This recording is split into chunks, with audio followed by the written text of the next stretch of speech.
Hey, you're listening to Chatting About Chan. This is your host, Mason, with my co-host, Ethan. Hey, guys. And we're here this week. We were trying to split up the viewing duties this week because of the nature of the project we're looking at. But it turns out we couldn't find one of them, so we both just watched. Basically, we wanted to watch a movie for today that came out originally in 1973 that was originally called Little Tiger of Canton. Little Tiger of Canton was then re-edited and released in America in 1979 under the title The Master with Cracked Fingers. Now, I was supposed to watch Little Tiger of Canton, and Mason was going to watch Master with Cracked Fingers. I couldn't find Little Tiger of Canton on the internet streaming anywhere, so we both ended up watching with Master with Cracked Fingers. So this is the 79 version? Yes, yeah. Correct. And so it was actually filmed in 71. So this is a movie that was released, I guess, re-edited and re-released 8 years after being filmed, which is pretty crazy. I just looked at my phone because I was confused. I thought Snake Fist Fighter was the version released in 73. Guys, I was wrong. It's Little Tiger from Canton. I found it on YouTube just now. Like, literally, I screwed up. The whole point was that we were supposed to see what was different, how the plots varied. I think that would have made for a really fun episode. But so if you want to stick around for like a less fun episode, well, no, it will be. We can still talk. We'll still talk about Master of Cracked Fingers. For what it's worth, I love this movie. It was a mess. I thought it was fantastic. All right, so basically, Master of Cracked Fingers it's not unheard of that American studios will re-edit and release movies for America. They tried to do that a few years ago with the movie Snowpiercer from South Korea. They did it also famously with the movie Shogun Assassin from the Lone Wolf and Cub series, where they combined the first two movies together. And Shogun Assassin it might be better than the first two. Have a lot more story, and Shogun Assassin is a lot of action. I kind of found that to be the case with the Master of Cracked Fingers as well. It's a mess. It does not give a shit about story at all. I mean, do you agree? I mean, it just didn't give much character development, but it just was very brisk. From a historical film perspective, this movie really is I don't know, outside of the Jackie Chan universe, is the base for so many martial arts tropes. It's fair. And stereotypes. And I mean, a lot of the stuff that we saw in Kill Bill 2 was in this movie. And of course, things that you see in later Jackie Chan films are all in this movie. And this is the first movie that Jackie Chan is in. Again, we're watching movies where he's the star. This is the first. So basically, if I'm going to give you a super brief synopsis before we dive into it, Jackie is, from being a child until a teenager, he's trained by a old martial arts master. That is a martial arts cliche to the max, which we see in other movies like Snake and Eagle's Shadow and Drunken Master, of course. And then you see that in Kill Bill 2. The same, old guy with the long beard. He can do crazy things with his fingers, and he's old and skinny but incredibly strong and fast. So that was in this movie, and I thought that was interesting because I feel like, Mason, that this movie's the birthplace of all of that. And is it, or is it? I mean, it's got to be there might be another movie out there, but for Jackie Chan films. Well, like the woman being trapped in a brothel, it's probably another thing that's like an anachronism, right? Like of Chinese culture. Maybe. It's got to be. Sure. Of the old wise master. Sure, but I mean, from a cinematic perspective, I think it's really crazy to see it at this low level. There's a lot of things I want to discuss about this movie that are a little unnerving and weird. This movie, again, this might be completely different in the unedited version. Hold on, I want to mention this. The movie, when it was re-released in 79, the U.S. person, the producer that worked on it, that directed all the voice actors, plasters his name on the screen as the first thing you see. So the movie starts up and you hear the music, and then the first thing you see is Dick Randall in giant letters. That was bizarre. The movie is so poorly edited. Nothing makes sense. The cuts are horrible. They're great. I mean, sure, from yeah, okay, I guess like it is. I did enjoy the movie, but it's a mess. And So there's a scene where what's Jackie. tell them what it's about. Let's tell them what it's about. Yeah. So So Jackie. So the movie opens and there's two people fighting and you don't really know why. they're in a temple. And it's like the HQ for a group that we don't know who the group is, what they do, who's in the group.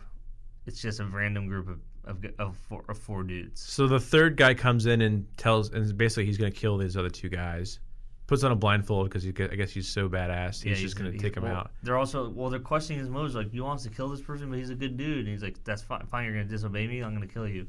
So he's like, but I'm so good. I'm going to put on a blindfold and do it blindfolded. So one of the guys is like, you save yourself and save my son. And so he's like, okay, peace. And then the other by guy, the way, they don't show that guy get killed. He Yeah. said, go save my son. yeah. Then we cut to his son. I guess it's implied. He's like watching a martial arts school from afar, and the teacher comes over and says, "Hey, you can't just watch my class and learn for free. That's crap." And the kid gets upset, and then he's like grumbling about how he wishes he could learn to fight, and then this old man overhears him. Okay, so this is where I got a little freaked out. I was like, did Mason choose another sketchy movie for me to watch? Because this is weird.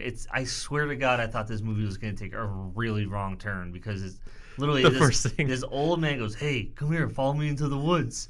To this 6-year-old boy, he goes, "I'm going to train you to be." He's like, the kid goes, "I just want to learn how to do martial arts," and the old man goes, "I can teach you for free." He goes, "Really?" He goes, "Yeah, just follow me into the woods." And so the kid follows him into the woods, and then he goes, "All right, what do we do first?" He goes, "Take off all your clothes." And he's like, "What the hell is this?" And your pants too. And your pants too. He goes, and then he goes, "Now step inside this bag," and the bag is filled with snakes. Yeah.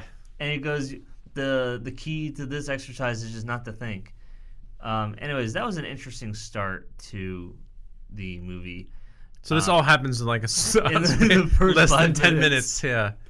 And then so we cut to I guess a passage of time, and Jackie is now a young man having been training with this mysterious beggar fighter his whole life. Yeah, he's not. Again, it's not established that he's even a kung fu master. He's just an old beggar who knows kung fu. That's what's interesting about it too, compared to the later movies. So we find out that Jackie he has to has keep it a secret. He told him he has to keep to. his sister a secret because his father has forbid him from practicing kung fu, but his sister is still very supportive. Right? Apparently she knows kung fu too, but that's never touched upon. Yeah. I mean. So then, basically, the plot is threadbare. Oh, yeah. Yeah. So the plot's the main basically the main plot is just about. Honestly, the movie is just a highlight reel for Jackie Chan's. Well, the main conflict comes in when we find that Jackie is also working as a waiter at his uncle's bar, and his uncle is being basically pushed around by thugs and the mafia, right? Yeah. And some gangsters. He owes them money, and he's late and doesn't have enough. Jackie repeatedly gets into trouble when he's trying to defend his uncle from these attackers, and his dad gets mad at him. His fake dad that gets mad at him for defending his uncle. So basically that leads to Jackie repeatedly fighting these guys, literally just by coincidence, just runs into them in the middle of the street, the same group of guys over and over, and he fights them. Eventually, and the dad throughout the movie keeps punishing Jackie for, he's like, "I heard you did martial arts again. Stick your hands in this bowl of glass." And then Jackie does. And Yes. and then I'm gonna use that on my kid. yeah, he goes, Jackie's like, Jackie does it. And then so I just want to talk about the plot now and then go back and talk about the specifics. So Jackie's dad keeps punishing him, and then eventually the movie leads to a climax where the guy who killed Jackie Chan's father comes to town and meets up with Jackie and the other thugs at the docks, and the guy's like, "Hey, I killed your dad, by the way." And Jackie's like, "What?" And so Jackie kills the other thugs and then has a final showdown with the guy who killed his dad, and he kills him. He Snaps his neck. and then Jackie's given a Then flag. the old guy jumps out and says, I wrote it down. He says, "This is yours now, Jackie Chan." Not really sure what he's referring to. "You have earned it." And he starts waving a blue flag, and then fade to black, the end. So that's the movie. It's just a bunch of fighting. again, as I just kind of said earlier, I think the movie was just a showcase for Jackie Chan's martial arts skills, which of course are amazing. Guys, this movie looks. It's so funny because it's so low budget, which is fine. There's no complaint, but it's just someone has a camera on a tripod, and it shows these people doing martial arts. Like the martial arts it's not bad. Well, there's a couple clever things. Like there's a moment where Jackie's being punished, and his sister says she's going to bring him some food, and Jackie says okay and starts walking away, and she grabs his hand and says, "Oh wait, hold on a second, Jackie," and it zooms in on her holding his hand, and it cuts to like you zoom back out, and suddenly it's like the thugs kind of stealing stuff from another person. The grandma, yeah. So it's interesting. Fair enough. They Sure. do attempt some interesting moves. So it's not just like trash. The movie, but the angles, and obviously it's just. So my point is, this movie is shot in this shoestring budget. And after I watched this movie, I went online and I typed in the trailer for the latest Jackie Chan movie, which is called Bleeding Steel.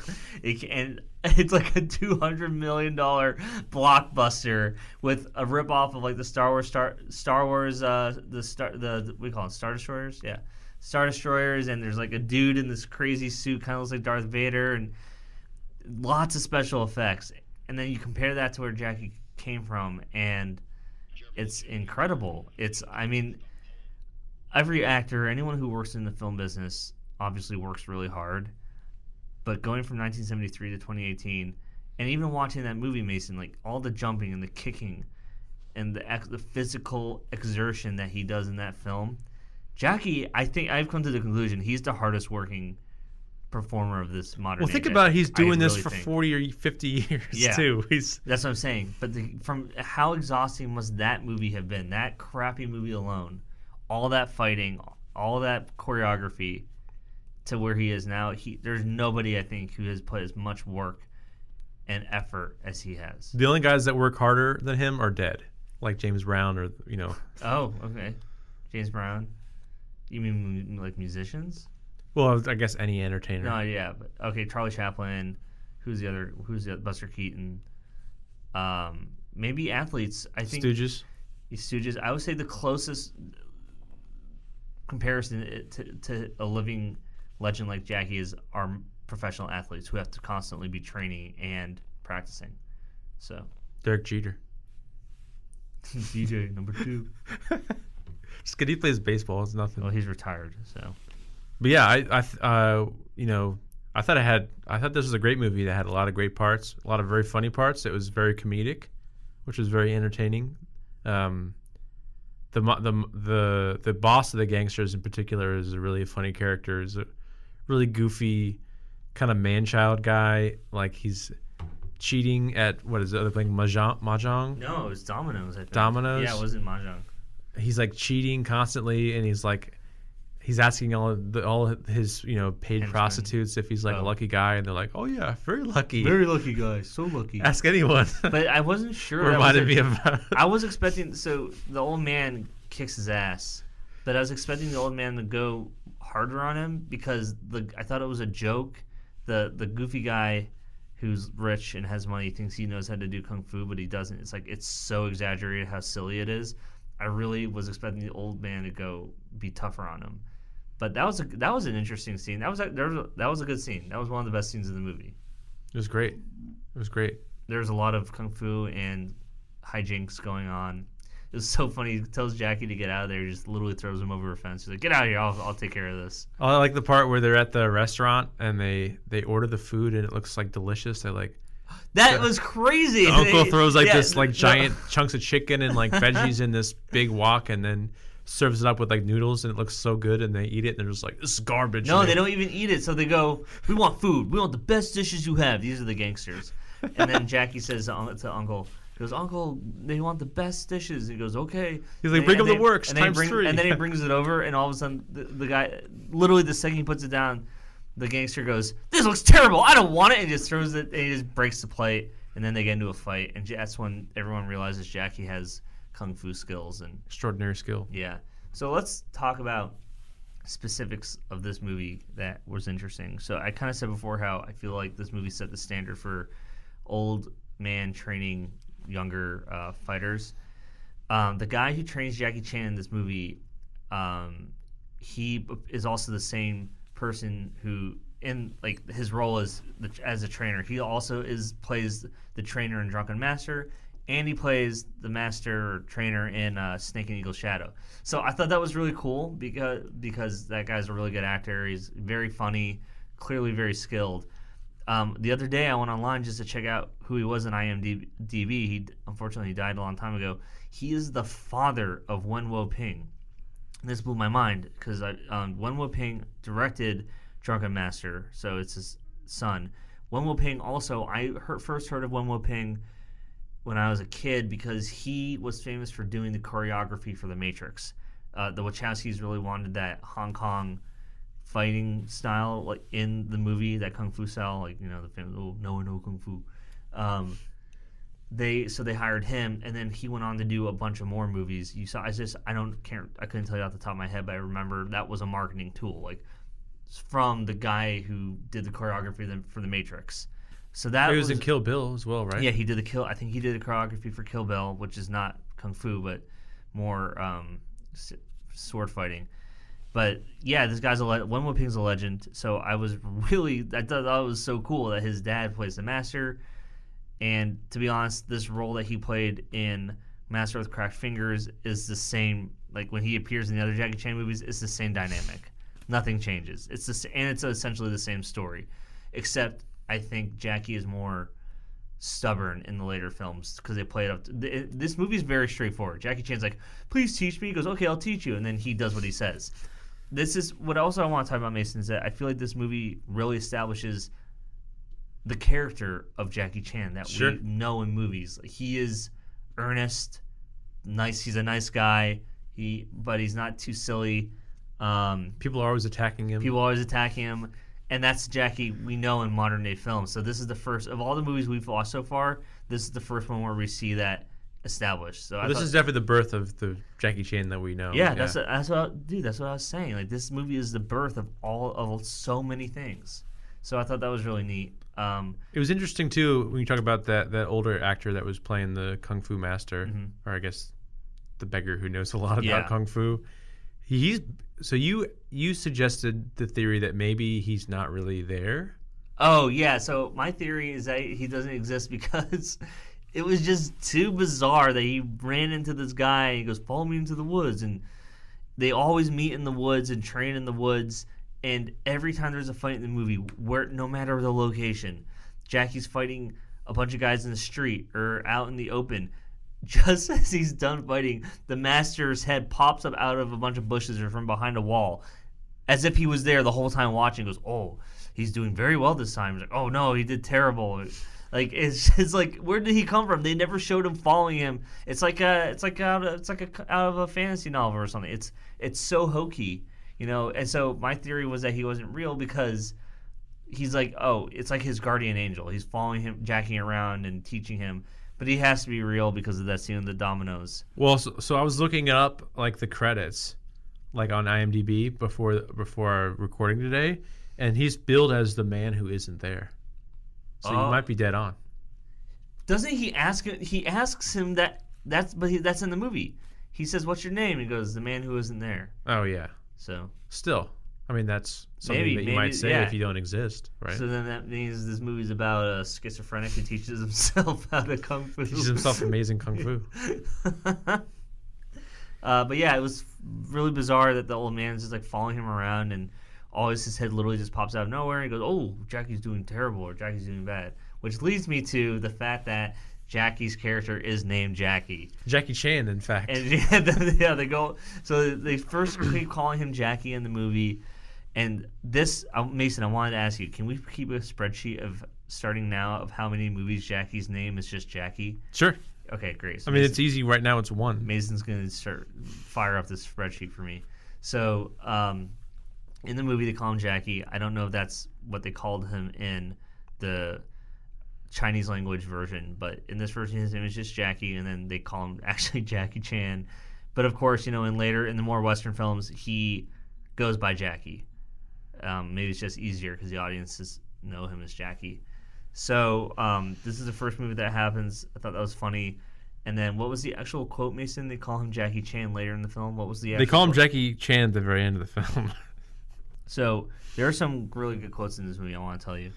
Oh, I just wrote down they actually call him Jackie Chan, LOL. Good note. There's a great... Okay, so basically, when the guy who killed Jackie's dad reveals himself, he goes, I killed your father, and I'm going to kill you too. And then Jackie Chan's fake dad goes, oh, poor Jackie. Like, you're not going to help him or advise him or defend him. He just leaves him. Oh, you're going to die. Sorry, That Jackie. character's terrible. Does he die in the fire? Maybe. I didn't even catch that. I just noticed that he burned down his He just house. disappears. There are also a lot of jokes in here, Mason, in this movie that I wanted to ask you if you thought were added in there in the American version. Oh, like in the dubbing? Yes. There's a weird joke about Popeye where the guy goes, during the domino sequence where the old man is fighting the goofy dude, the goofy rich guy, he goes, I'm going to eat my spinach to make me just like Popeye. And they play the Popeye music. It is so weird. There's just no way that was in the original movie. There's no way. I don't know. I guess it was. I don't know if Popeye was big in China. I doubt it. Or Hong Kong. In the 70s? Doubt it. No way. There's just no... Yeah, that was really bizarre. And then there was another joke. There was a big fart joke in there, too. That was unexpected. That was definitely in the original because there's no way they could shoot that. The shot of his close of his butt farting in his face. That was so weird. Yeah. But yeah, those were two moments that really stood out to me. The fart and But yeah, so my complaints about this American version is that because of the editing, I'm sure there was any deep plot to begin with, but the plot is so messy because they edited it down just to focus on the action. But they did it so badly that they cut scenes. One scene, there was a big fight scene with him and his sister, and they're fighting the guys, and they cut right in the middle of the fighting to the guy getting criticized by his boss. He's like, you lost to them? Like, what, how did I know? They were still fighting. And then there was a lot of fighting. There was another scene where they cut, and then it just cuts to him being scolded by his dad. I mean, I can go on for another 2 hours about how bizarre the editing was in this movie, but I mean, it's not worth it because I thought it. I mean, to me, it made it more exciting because I never knew what to expect. Oh, that's a good point. It wasn't like I because should have looked at it that way. Sometimes I just got frustrated because I wanted to see the they'd cut everything mid play action out. rather than show you the entire sequence. Right. Fair enough. Help keep it moving along because I don't need to see an extra 5 minutes of Jackie Chan hitting people with a piece of wood or whatever. Oh, I wanted to say, Mason, there was another classic Jackie staple in this movie. So Jackie's kung fu skills were on display in this movie, but his humor and his stunt work was not. That was pretty much vacant. There was a classic Jackie Chan moment in this movie, though. Do you know what I'm talking about? Not sure. It's a part where this might be my favorite scene in the movie. He comes home and his dad goes, "Were you fighting again?" He goes, "Yes." He goes, "You want to hurt living things?" He goes, "No." And he goes, "This plant's a living thing." And then he starts throwing potted plants at Jackie, and Jackie catches all of them, like on the palm of his foot, on his hands, and he's and he's catching all of them at the same time. Like he's being tossed fully potted plants, catching them, placing them down on the ground, and that to me is classic Jackie. Classic Jackie. Loved it was it. great. I loved it. Yeah, Yeah. and I was like, that's the birth of, comic where Jackie trying to save something and not have something break, like the scene with the antique vases in Rush Hour. Oh yeah. Yeah. So that's what it kind of reminded me of. But I thought that was cool. Yeah. Yeah. It was So great. again, this movie is the birth of a lot of classic Jackie tropes, and that's why I enjoyed watching it. Other than the editing, but yeah. Yeah, I'd say. I mean, I'd still would say. I mean, I don't know. I guess I'm a bad movie rater, but I would say all the 4 movies we've seen so far, I'd say all of them are worth seeing, except No, maybe man, not the first one. Fastest of Love. Maybe not. No, I would definitely say check out Fast as Love just because of how bizarre it is. But Well, first one had that like first scene with the one, dragon. dragons. No, man, unless you got someone to do subtitles, don't watch that movie. But no, it's fun.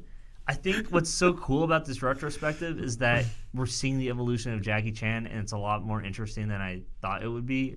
Well, things are going to have to stagnate eventually. No, they're not. Look. They're already like right now. He's just figuring out his feet. Like we're at the part of his career where he's like dabbling in dramatic acting and Facets of Love. And the next movie we're gonna watch, apparently, he has a dramatic role. He has had his first role as a main character in this movie in Master with Cracked Fingers. So, and it's his first full-on kung fu film too. Oh, not true, Fist of Anger, but classic kung fu movie. It's cool. It's really interesting to see like him try and figure out what's going on in his career, and I don't think it's going to get stagnant because I was looking through his filmography the other day, and it is not stagnant. That's the fun. Like you said, you never know what's going to happen with the editing in this movie. I think we're never going to know what's going to happen, what we're going to find in his movies. So I disagree with that statement. I hope you're right because I love good movies. Let's talk about the next movie. Okay. So it's called The Policewoman. Oh, okay. And pretty progressive for the 70s, right? That's awesome. So this is 74, I think. Okay. And we're gonna see Jackie Chan as a boss of a group of thugs. Oh boy. So he's a crime boss, which I think is also a rarity in Jackie. I mean, like you said, he's never plays a bad guy. He's kind of testing different waters and to see what he wants to do. Mm-hmm. But I'm excited to see it. So this movie was also not released in the U.S. for a long time. But so after Rumble in the Bronx was released, which was a big hit for Jackie in the U.S., that's when they started releasing all these old classic films. Oh, interesting. So the original, I guess not the original, the title that we saw it when it came to the U.S. was Rumble in Hong Kong. Oh, for this Policewoman movie? Mm-hmm. What's also interesting, I looked it up earlier today. I read one review of the movie and they said that Jackie essentially has a cameo, but he's on the cover, the DVD cover for the UK DVD, which is just classic, like marketing. We'll see how much he's in it. I mean, yeah. It might not be much, but I have a feeling it's going to be a lot of fun. Okay. Well, I think so far we're 4 movies in, and it's been a lot of fun. I've enjoyed it. So, cool. Well, we'll see you guys next time for The Policewoman. And if you guys have, let us know down below if we're missing any movies that you think are essential viewing, and let us know what your favorite Jackie Chan movie is. We'll start highlighting those on the show and start sharing what other people what their favorite Jackie Chan films are, because I think everyone has a different one. So see you next time. See you next time.